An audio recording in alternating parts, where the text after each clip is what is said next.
श्री विठ्ठल रुक्मिणी मंदिराची पालकमंत्री गोरे यांनी केली पाहणी। विकास आराखड्याच्या कामांचा घेतला आढावा। श्रींचे मुखदर्शन करून घेतले आशीर्वाद। आषाढी वारी अवघ्या काही दिवसांवर येऊन ठेपली असताना श्री विठ्ठल रुक्मिणी मंदिर परिसरातील विकास कामांचा प्रत्यक्ष आढावा घेत पालकमंत्री जयकुमार गोरे यांनी प्रशासनाला स्पष्ट सूचना दिल्या आहेत। मंदिर विकास आराखड्याअंतर्गत सुरू असलेली सर्व कामे आषाढी यात्रेपूर्वी पूर्ण करावीत आणि दर्शनासाठी येणाऱ्या लाखो वारकरी भाविकांना कोणत्याही प्रकारचा अडथळा किंवा गैरसोय होणार नाही याची विशेष दक्षता घ्यावी असे निर्देश त्यांनी दिले।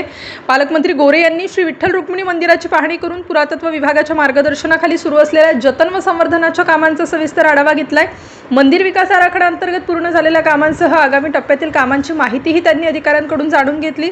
विकास कामांची गुणवत्ता, वेळेचे नियोजन आणि भाविकांच्या सुरक्षिततेला सर्वोच्च प्राधान्य देण्यावर त्यांनी भर दिला।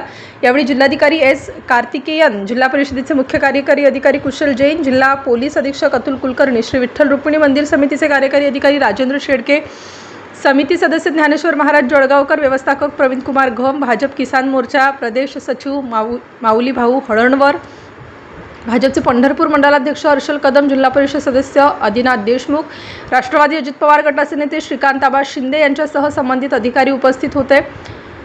कार्यकारी अधिकारी राजेंद्र शेडके यांनी मंदिराच्या जतन, संवर्धन आणि विकास आराखड्याअंतर्गत सुरू असलेल्या विविध विकास कामांची माहिती पालकमंत्र्यांना दिली। पाहणीनंतर पालकमंत्री जयकुमार गोरे यांनी श्री विठ्ठल रुक्मिणी मातेचे मुखदर्शन घेत आशीर्वाद घेतले। यावेळी मंदिर समितीच्या वतीने सदस्य ज्ञानेश्वर महाराज जळगावकर यांच्या हस्ते श्रींची मूर्ती आणि उपरणे देऊन त्यांचा सत्कार करण्यात आला। आषाढी वारीच्या पार्श्वभूमीवर प्रशासनाने सुविधा, सुरक्षा आणि विकास कामांचा समतोल साधत भाविकांना सुरळीत दर्शनाची व्यवस्था उपलब्ध करून देण्यावर भर दिला असून मंदिर परिसरातील प्रत्येक काम वेळेत पूर्ण करण्यासाठी संबंधित यंत्रणेला पालकमंत्र्यांनी पुन्हा एकदा दक्षतेच्या सूचना दिल्या। डॉक्टर विनोद खाडे, लोकराष्ट्र।